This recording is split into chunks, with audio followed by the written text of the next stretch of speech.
The ramp drops, and in less than 5 seconds, most of the men in the front row are dead. Not charging, not shouting, just gone.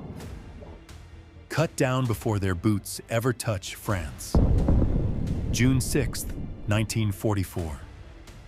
This is not the story of victory. This is the story of the longest mourning in history. The English Channel is black, cold, violent, relentless. Thousands of ships rock in the darkness, metal hulls groaning, men packed inside like cargo. Some are vomiting, some are praying, some sit in silence, staring at photographs they may never see again. They have been told this is it. The invasion of Nazi-occupied Europe. The beginning of the end of the war. But no one tells them how many will die before breakfast. For years, Europe has been locked under the grip of Nazi Germany. From the beaches of France to the streets of Paris to the camps hidden deeper inland, the Allies know one thing. If they cannot break into Western Europe, the war may never end. So they plan the largest amphibious invasion in human history. Over 150,000 soldiers, 5,000 ships, 11,000 aircraft, all aimed at one stretch of coastline. Normandy. Hours before the beaches, the sky fills with engines. American and British paratroopers leap into darkness behind enemy lines. But everything goes wrong.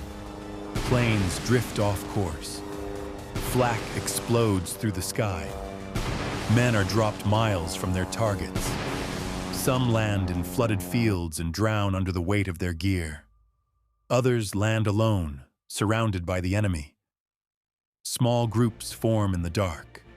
No officers, no maps, just one mission. Create chaos, disrupt the Germans, buy time for the men hitting the beaches. There is no order now, no formation, no command structure, just survival.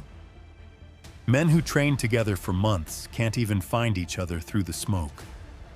Voices are drowned out by gunfire. Hand signals disappear in the chaos. A lieutenant tries to stand, to rally the men forward, but he is shot before he can speak. Some soldiers press themselves flat into the sand, trying to disappear. Others keep moving, not because they are brave, but because staying still means certain death. Steel obstacles tear into their bodies. Barbed wire traps them in place. The tide rises, pulling wounded men back into the water, and still, they keep moving forward. A soldier reaches a fallen comrade, grabs his gear, and keeps going. There's no time to stop, no time to grieve, only time to move. If they don't get off this beach, the invasion fails. Somewhere along the line, fear turns into something else. Not courage, not confidence, something quieter, acceptance. They know the odds. They can see them written in the sand around them. And yet, small groups begin to form. 2 men here, 3 men there, a handful behind a steel obstacle. No orders, no plan, just a shared understanding. Move or die. A soldier looks up toward the cliffs, and for the first time he starts moving toward the gunfire. It doesn't happen all at once. There is no signal, no moment where everything changes. Just one man, then another, then a few more, starting to push forward. Crawling, sliding, falling, and getting back up again. They reach the base of the cliffs, out of the direct line of fire. For the first time since the ramp dropped, they can breathe. This is where the battle begins to change. Ropes are thrown upward.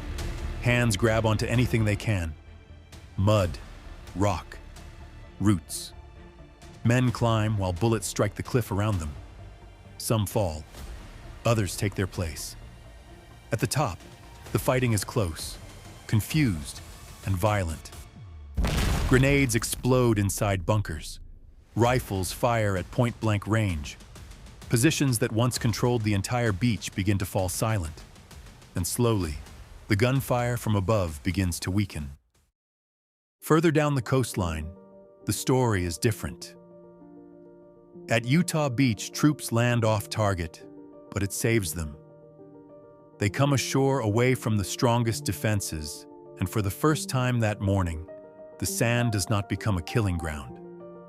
There is still resistance, still danger, but nothing like the storm unfolding at Omaha. The men move quickly, faster than expected, spreading out across the beach, not pinned down, not trapped, moving inland almost immediately. Because here, the battle does not stay on the shoreline. It moves inland, across narrow causeways raised above flooded fields, water stretching out on both sides. American paratroopers, dropped into darkness hours before, scattered across the countryside, fighting alone. Now, slowly, those scattered forces begin to connect. Soldiers from the beach meeting men from the sky. Beach and airborne, finally linking together. And with that connection, the invasion begins to take hold. But the cost is still being counted. By evening, the shoreline is almost unrecognizable. The sand is torn apart. The wounded are carried out slowly, some calling for help, some too quiet to call at all. Medics move from one body to another, making impossible decisions. Who can be saved? Who cannot? Out in the water, the tide continues its work, washing in, pulling back, carrying with it the cost of the morning. In the boats offshore, no one speaks. Not because they are told to, but because there is nothing left to say. And still, the men who made it off the beach keep moving. Because the battle does not end here. Beyond the shoreline, the war is still waiting. Hedgerows stretch across the countryside, thick walls of earth and roots, perfect for ambush. Every field is a possible trap, every path uncertain. German forces begin to regroup. Machine gun fire erupts from hidden positions. Mortars fall into open fields, and the men who survived the beach now have to keep going. Some have lost their units entirely. No familiar faces, no clear direction, just fragments of orders and instinct.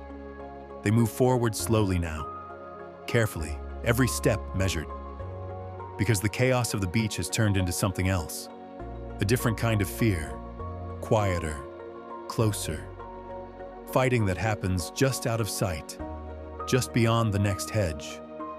Behind them, the shoreline is gone. Ahead of them, France, and somewhere beyond that, the end of the war. More than 4,000 Allied soldiers are dead. Thousands more are wounded. The beginning of the end for Nazi Germany has begun. Victory did not arrive with a charge. It arrived one step at a time through gunfire. And for those who survived, June 6th never ended.